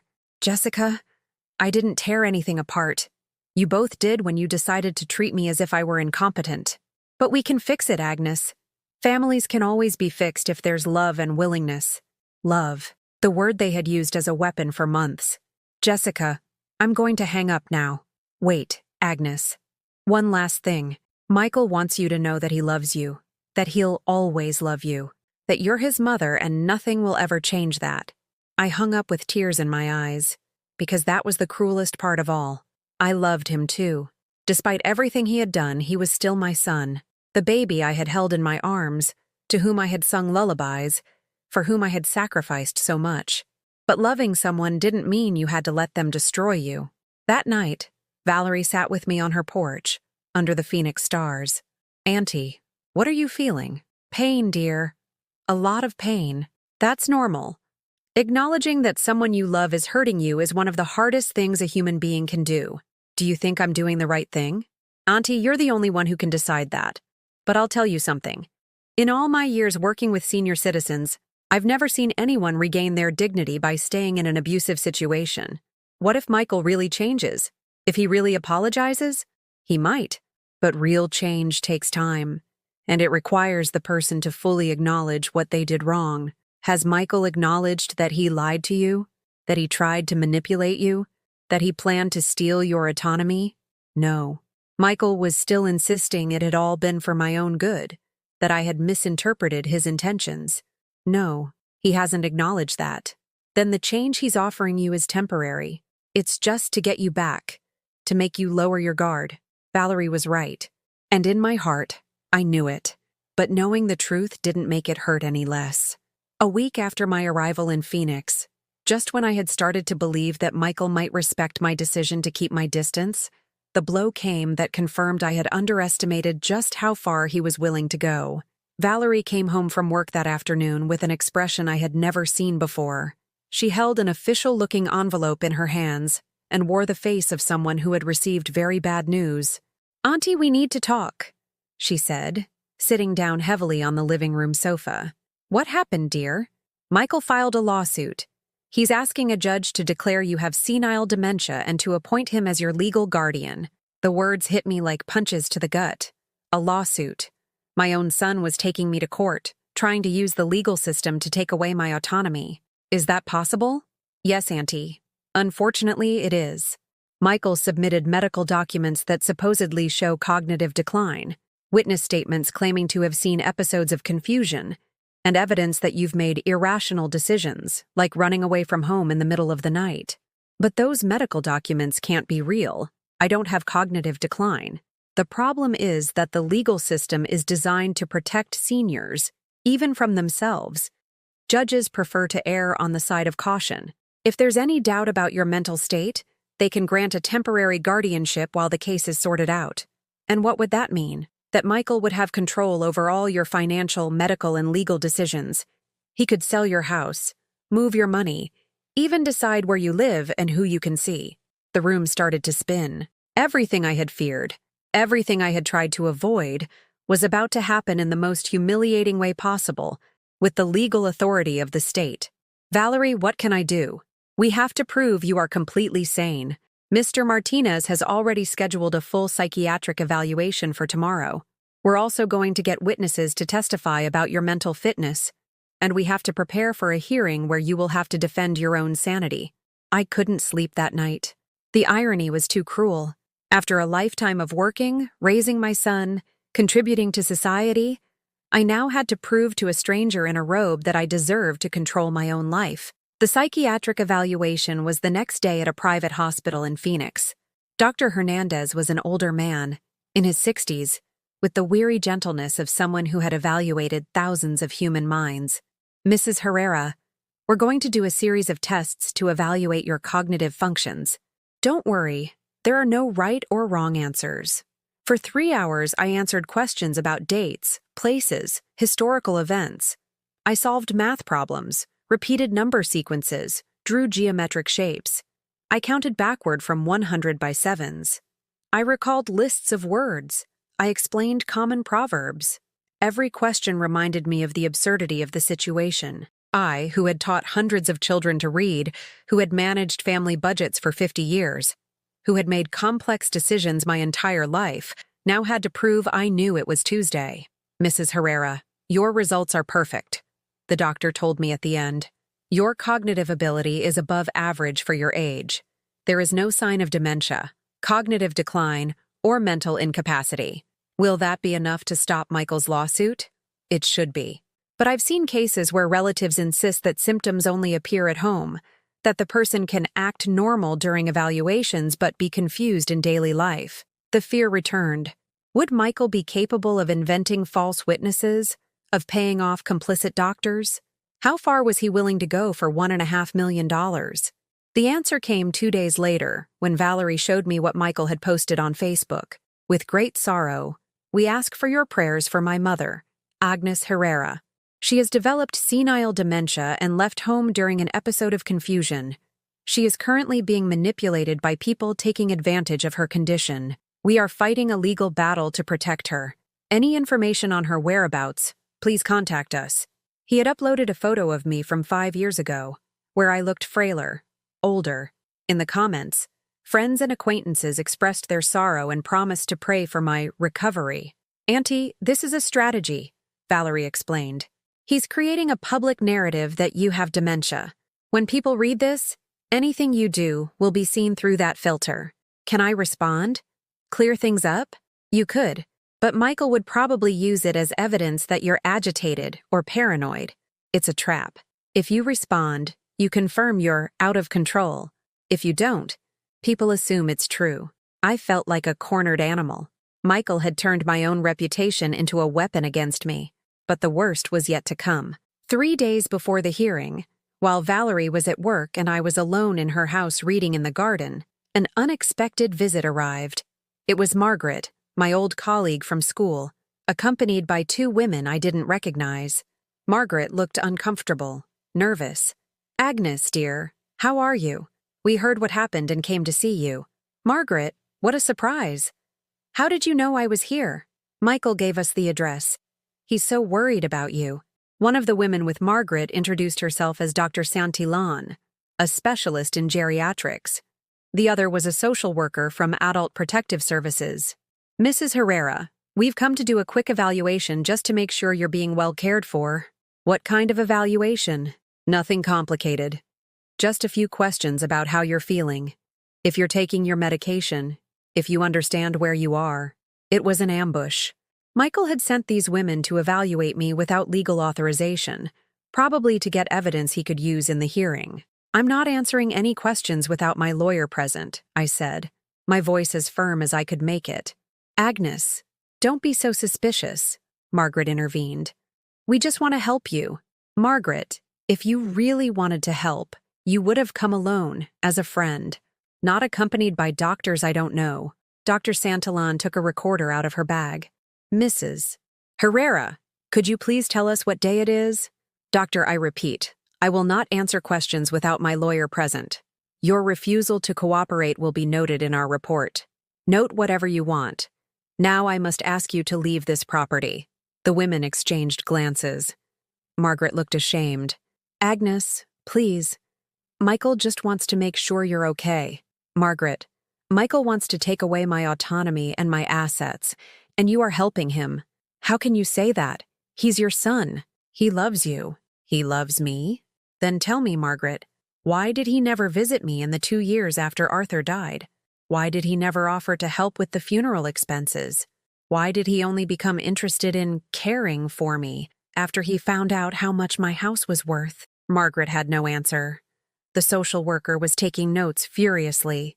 "Are you going to leave on your own, or do I have to call the police?" I asked. They left, but I knew the damage was done. In their report, they would say I had been hostile, paranoid, and uncooperative. Michael would use that as evidence of my mental decline. That night, I called Mr. Martinez and told him what had happened. "Mrs. Herrera, you did the right thing by not answering their questions. But you're right to be concerned. They will use that visit as evidence that you're being negatively influenced by your niece. So what can I do? Prepare for the hearing, and pray the judge is wise enough to see the truth." The night before the hearing, I couldn't sleep. I lay awake thinking of all the times I had held Michael as a baby, of the sleepless nights when he had a fever, of the sacrifices Arthur and I had made to give him a good education. How had it come to this? How was the boy who had once told me, "I love you, Mommy," now trying to convince a judge I was insane? At 6 a.m, Valerie brought me a cup of coffee and sat beside me on the bed. "Auntie, how are you feeling?" "Scared, dear. Very scared." "It's okay to be scared, but remember something. You did nothing wrong. You are just defending your right to control your own life. And what if the judge believes Michael? Then we'll appeal. And we will keep fighting until justice is done." I dressed in my navy blue suit, the same one I had worn for my retirement party from the school. I combed my hair carefully and put on the pearl earrings Arthur had given me for our 30th anniversary. If I was going to fight for my sanity, I would do it with dignity. The Phoenix Family Court was a modern, cold building, full of families in crisis waiting for strangers to decide their fates. When we arrived, Michael was already there with Jessica and an expensive-looking lawyer. Michael looked at me, and for a moment I saw something in his eyes that might have been pain, but he immediately looked away.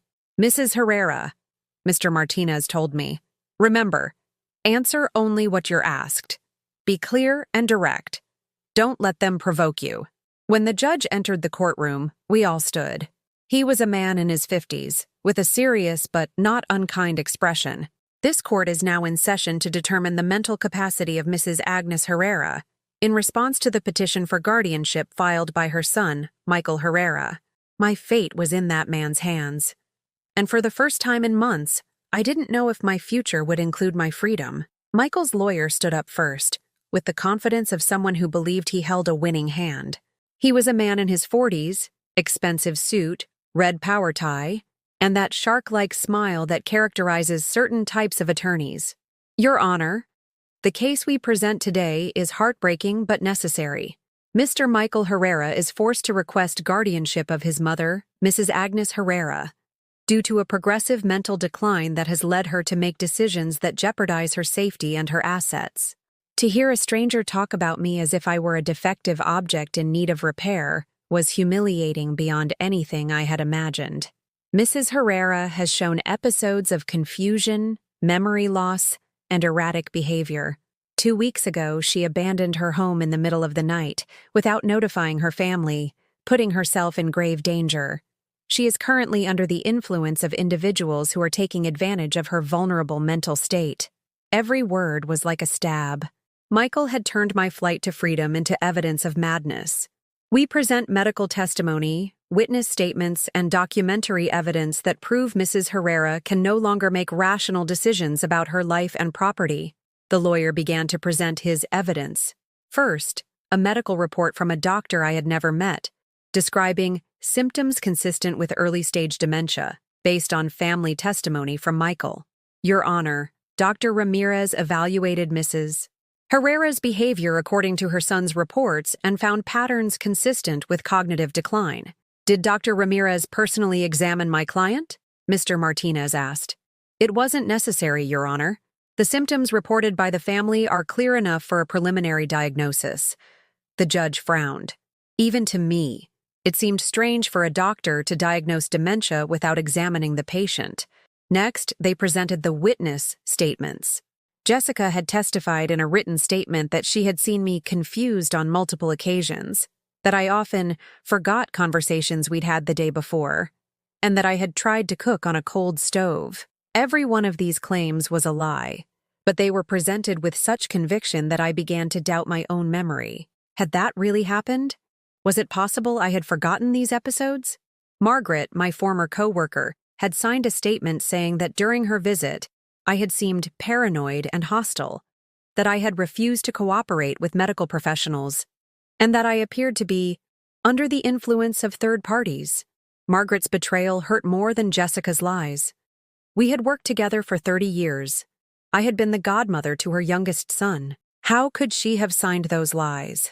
Finally, they presented evidence of my erratic behavior. The money transfers I had made to protect my savings, my refusal to sign the power of attorney, and my flight in the middle of the night. Your Honor, these behaviors clearly show that Mrs. Herrera can no longer distinguish between rational decisions and paranoia. A mentally competent person does not flee from her family in the middle of the night, does not distrust the people who love her, does not hide money as if she were the victim of a conspiracy. The lawyer had turned every act of self-defense into a symptom of insanity. My intelligence in protecting my assets was paranoia.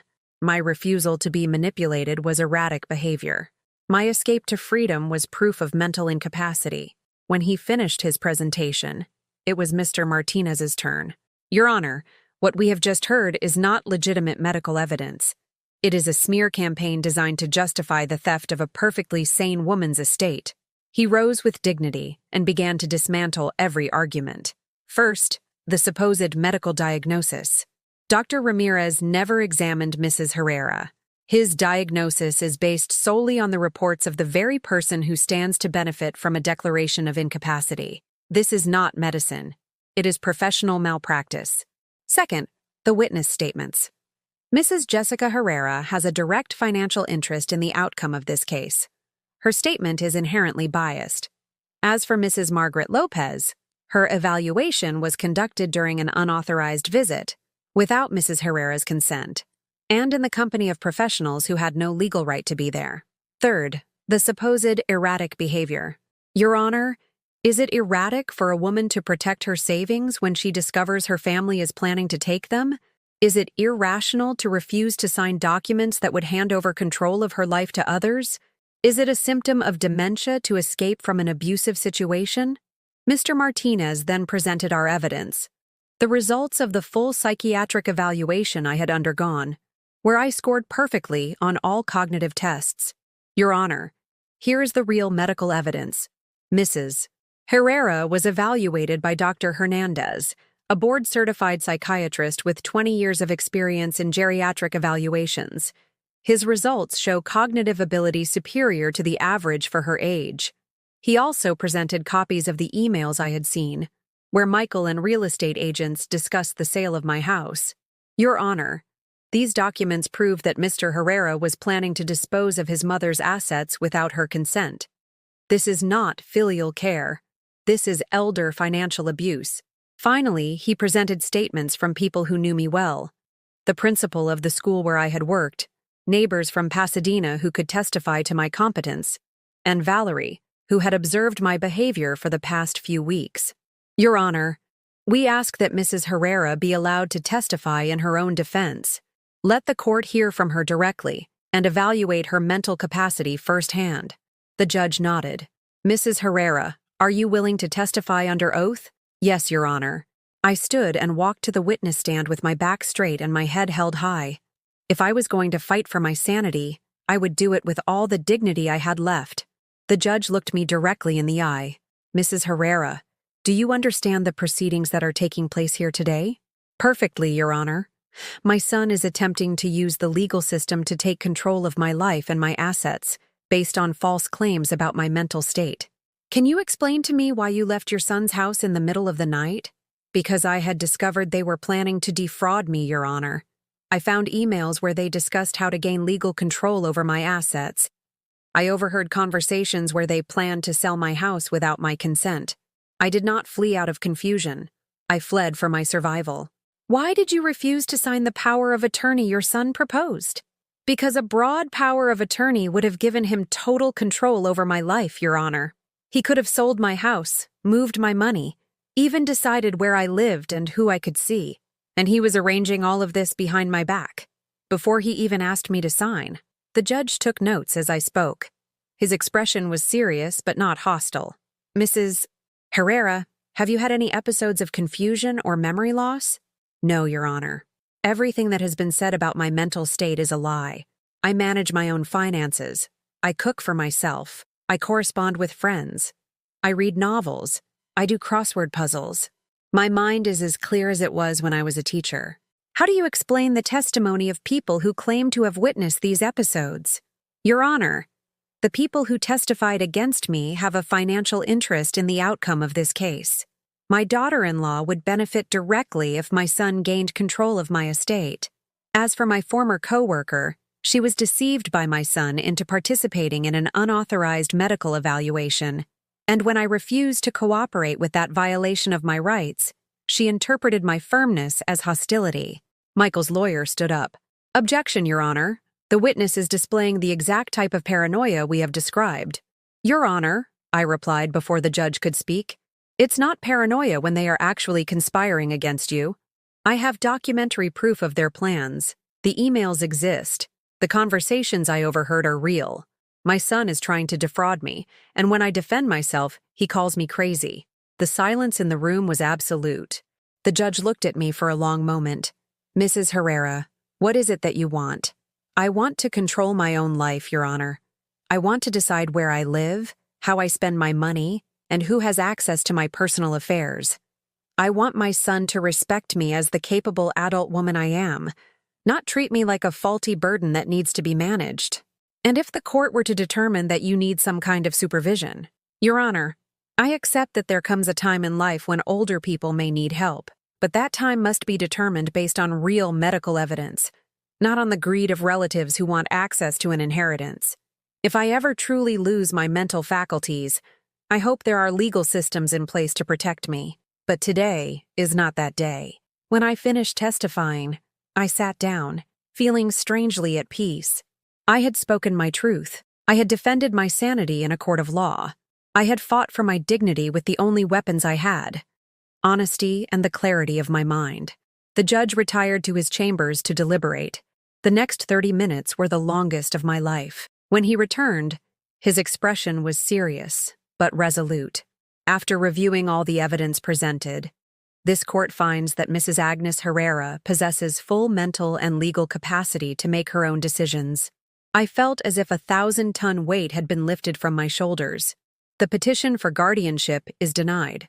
Furthermore, this court orders that an investigation be opened into possible elder financial abuse, based on the evidence presented regarding the attempts to fraudulently gain control over Mrs. Herrera's assets. Michael went pale. Jessica sank into her chair. Mrs. Herrera has the right to live where she chooses, to manage her own affairs, and to make all decisions pertaining to her life and property. Any future attempt to interfere with these rights will be considered contempt of court. I had won. Not only had I kept my freedom, I had publicly exposed Michael's attempts to defraud me. But as I walked out of the courtroom, I knew this victory would come at a price. I had won my independence, but I had lost my son forever. And that loss, though necessary, hurt more than I could have imagined. The exit from the courthouse should have been a moment of absolute triumph, but as I walked through those halls with my legal freedom restored, all I felt was a deep emptiness in my chest. I had won the right to control my life, but I had lost the only child I had. Michael and Jessica left without a word to me.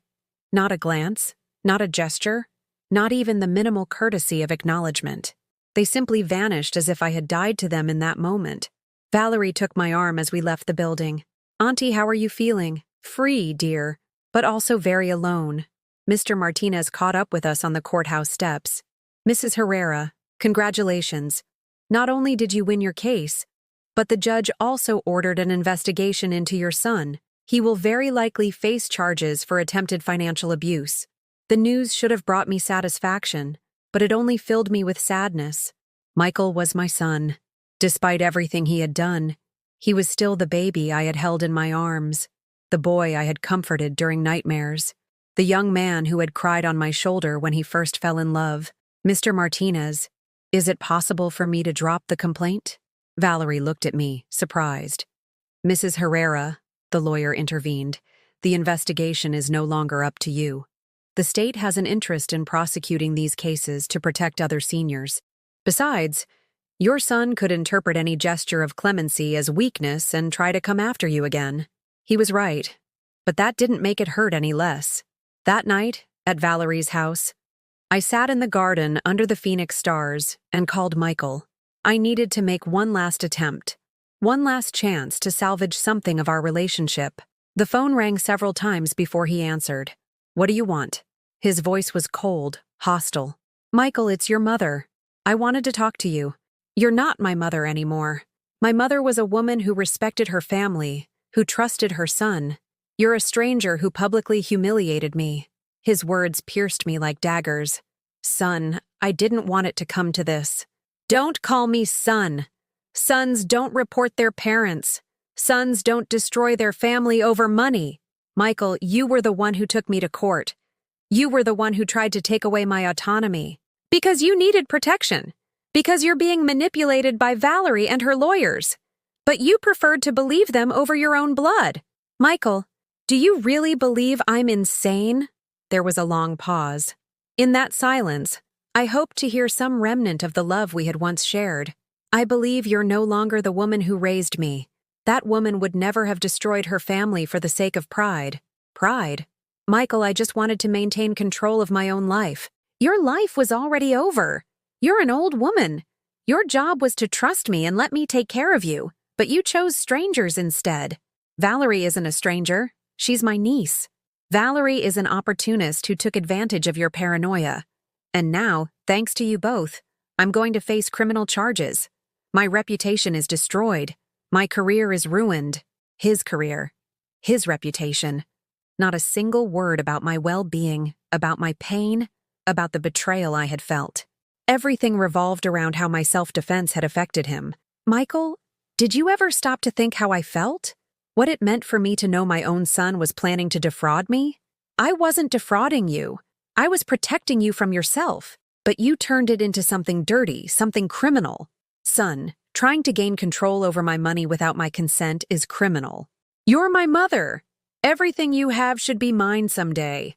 I was just making sure you didn't waste it." There it was, the final truth. It wasn't about caring for me.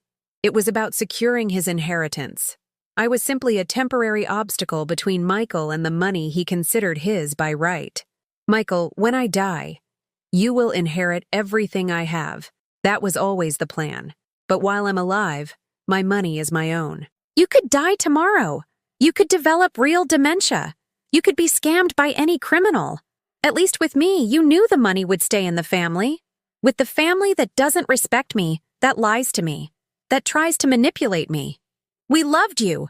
Everything we did was for love." Michael, love doesn't lie. Love doesn't manipulate. Love doesn't try to take away the autonomy of the person it loves. You don't understand what love is.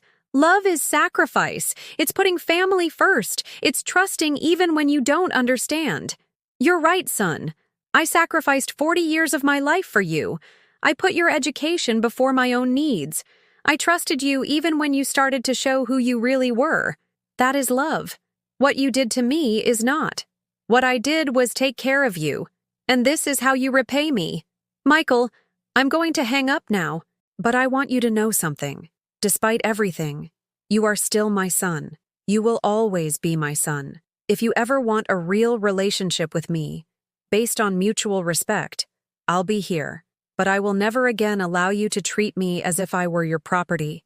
If you hang up that phone, don't ever contact me again. As far as I'm concerned, you died in that courtroom today." His words were like a shot to the heart, but I hung up anyway. I sat in the garden, crying under the stars, feeling the weight of a loss that was different from any I had ever experienced. When Arthur died, it had been terrible, but it was a natural death, the inevitable end of a life well lived. This was different. This was the willful death of a relationship, the deliberate murder of love. Valerie came out and sat beside me without a word. She just put her hand on my shoulder and let me cry. "Auntie, did you speak with Michael?" "Yes. He said that to him, I died today." "I'm so sorry, Auntie. Do you know what the saddest part is, dear? He's right about one thing. The woman who raised him did die today. That woman who sacrificed without limits, who gave without question, who put the needs of others before her own. That woman died when I decided to fight back. And is that a bad thing? No, dear. It's necessary, but it hurts like a real death. The next day, I made a decision I had been putting off since I arrived in Phoenix. I called Mr. Martinez and asked him to change my will. Mrs. Herrera, are you sure? It's a very big decision. I'm sure. I want to leave my house to Valerie, who took me in when I had nowhere else to go. I want to leave my savings to foundations that help seniors in abusive situations. And I want to leave Michael exactly what he showed me I am worth to him. Nothing. You don't want to leave him something symbolic? A small amount to show it wasn't out of spite? Mr. Martinez, I will leave him something. I will leave him a letter explaining why I made this decision, so that when I'm gone, he will understand that actions have consequences, that love cannot be bought with emotional blackmail, and that trying to steal your mother's dignity has a price. That week, I also decided to return to California to reclaim my house in Pasadena. I couldn't continue to be Valerie's houseguest forever, no matter how much she insisted I was welcome. Auntie, you can stay here as long as you want. I know, dear, and I thank you more than you can possibly imagine. But I need to go back to my home. I need to prove that I can live independently, that my decision to fight for my autonomy wasn't a whim, but a real necessity. Valerie accompanied me on the drive back. When we opened the door to my house in Pasadena after 2 months away, the stale air and the smell of dampness greeted me like old friends. The house needed work. The leak in the roof had gotten worse. The garden was a jungle, and a layer of dust covered everything. But it was mine. It was my refuge, my castle, the place where I could be Agnes Herrera without explanations or justifications. Are you sure you'll be okay alone? Valerie asked before she left. Dear, I've been alone since your Uncle Arthur died. The difference is that now I'm alone by choice, not by abandonment.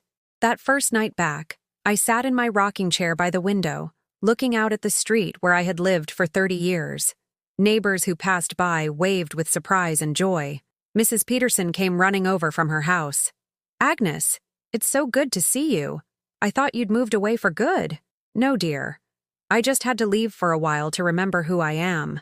That night, for the first time in months, I slept in my own bed, in my own house, surrounded by my own memories. There were no locks to keep me in. There was no supervision to judge me. There were no lies to confuse me. There was only silence, peace, and the deep satisfaction of having fought for my dignity and won. But I knew the real test was just beginning. I had won back my freedom, but now I had to prove I deserved it. I had to rebuild my life from scratch, at 73 years old, without the family safety net I had taken for granted for decades. It was terrifying, but it was also liberating. For the first time in my adult life, my future belonged completely to me. The first few months back in my house were like learning to walk again. Every decision, from what to have for breakfast to how to organize my day, was entirely my own. There were no outside voices telling me what was best for me, what I should do, how I should live. I hired Mr. Esteban, a handyman recommended by Mrs. Peterson, to fix the leaky roof. While he worked, I dedicated myself to restoring my garden. Every plant I pruned, every flower I planted, was an act of faith in my own future. I was investing in a tomorrow that, for the first time in a long time, I felt belonged to me. One morning, while watering my geraniums, an unexpected visitor arrived. It was Christina, one of my former students, now a 40-year-old woman with children of her own. Mrs. Herrera, it's so wonderful to see you. Mrs. Peterson told me you were back. Christina, sweetie, how are you? How is your family? Everyone's fine, Mrs. H. But I came because, well, I heard about what happened with Michael. The whole neighborhood is talking about it. My heart sank a little. The legal scandal had been public, reported in local papers. My story was no longer private. What are they saying? Most people are saying you did the right thing, standing up for yourself. A lot of people around here have seen similar things. Children who only show up when they smell an inheritance, who treat their parents like a burden. Her words comforted me more than I expected. I wasn't alone in my experience. I wasn't the only older woman who'd had to choose between dignity and family peace. But I also came for another reason, Mrs. H. I have a proposal. Christina worked as an educational coordinator for a foundation that taught literacy to senior citizens in underserved communities. She asked if I'd be interested in teaching as a volunteer. Mrs. Herrera, you were always the best. The kids who passed through your classroom learned not just to read, but to think. Now there are many senior citizens who never had that opportunity. The idea thrilled me. To teach again, but this time purely out of passion, without administrative pressures, without the burden of sustaining a career, just for the love of education. When can I start? 2 weeks later, I was standing in front of a group of 12 older adults in a community center in a working-class neighborhood, men and women from 60 to 80 years old who had worked their entire lives without learning to read properly, who now wanted to fulfill that deferred dream. Good morning, I'm Mrs. Agnes, and you are all going to be my new students. The first class was magical. Seeing the concentration on their faces as they formed their first syllables, the joy when they managed to read a full word, reminded me why I had chosen to be a teacher 40 years ago. Mr. Patrick, a 75-year-old man who had been a construction worker his whole life, timidly raised his hand. Ma'am, do you really think I can still learn at my age? Mr. Patrick, learning has no age. The mind is like a muscle. The more we use it, the stronger it gets. After 3 months, Mr. Patrick could read the entire newspaper. Mrs. Carter wrote her first letter to her son, who was stationed overseas. Mr. Miller read a story to his grandson for the very first time. Each small triumph of my students was my own triumph as well. I had found a purpose beyond survival, beyond self-defense. I had found a way to turn my life experience into something useful for others. One day, after class, Mrs. Carter approached my desk. Mrs. Herrera, can I ask you a personal question? Of course, Mrs. Carter. Is it true that your son tried to take your things? The question caught me by surprise, but the honesty in her eyes convinced me to answer. Yes, Mrs. Carter, it's true. And how did you feel when you realized? Like my heart had been torn out, but also as if for the first time in my life, I was seeing the truth clearly. Mrs. Carter nodded slowly. My daughter wants to send me to a nursing home, you see. She says I can't take care of myself anymore. But I feel fine. I can manage on my own. It's just, well, my house is worth a lot of money now, and she has debts.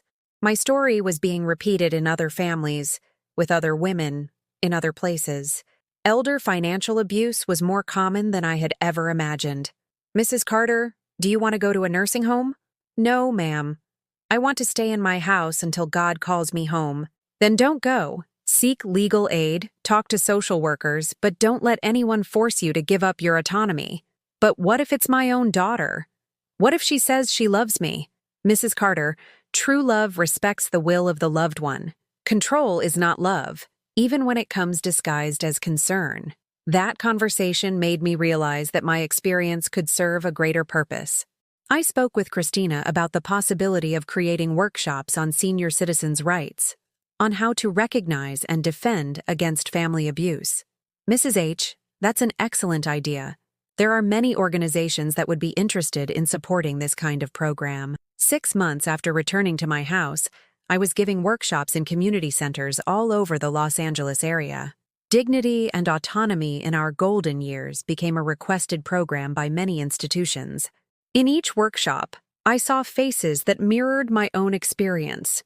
Older men and women who had begun to feel invisible in their own families, who were struggling with the pressure to hand over control of their lives to children who knew better what was good for them.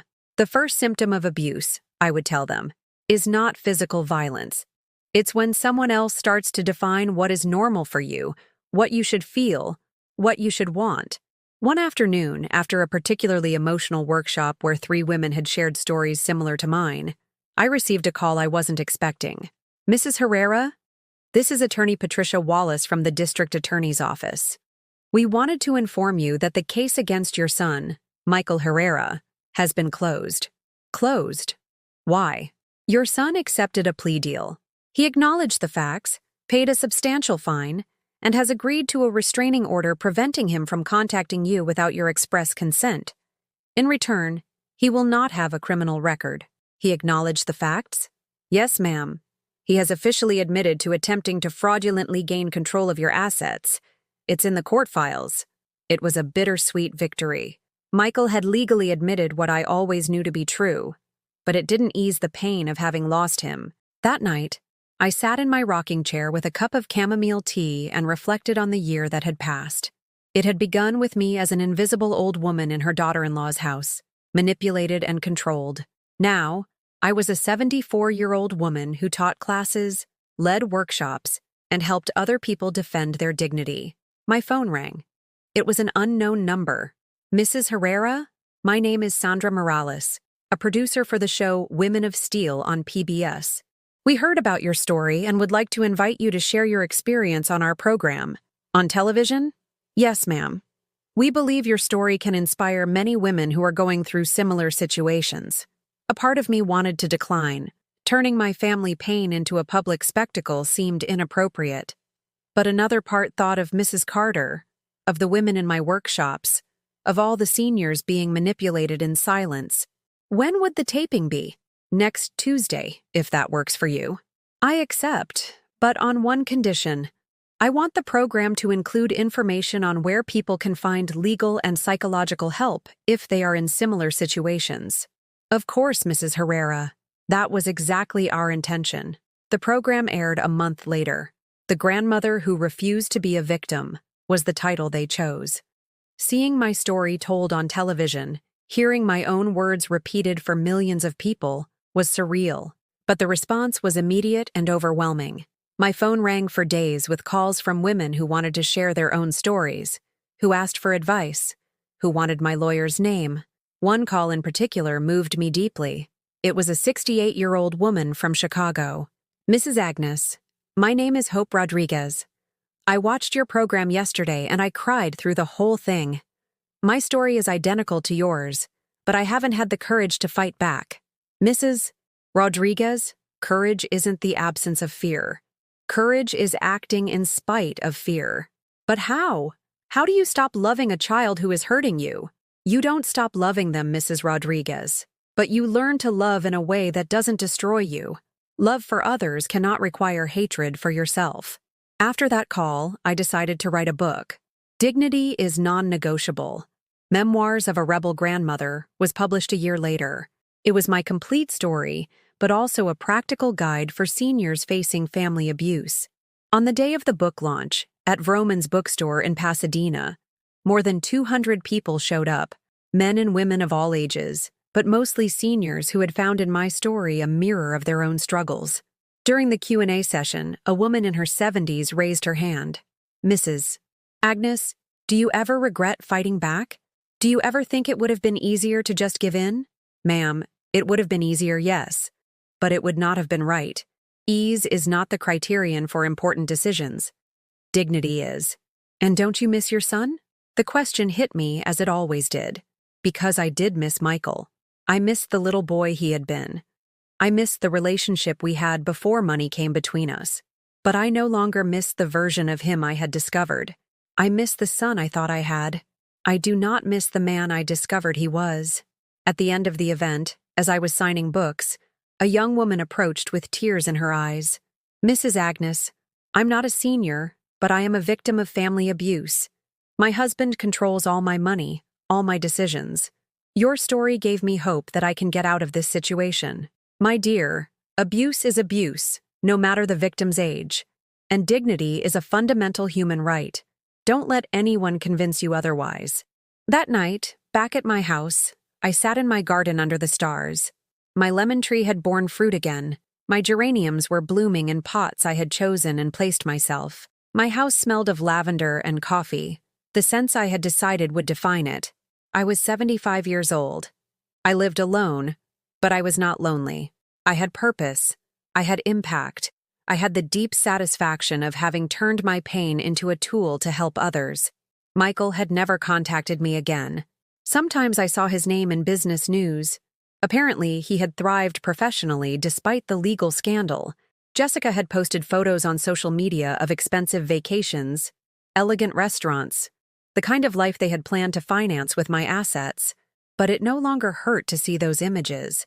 They no longer filled me with anger or sadness.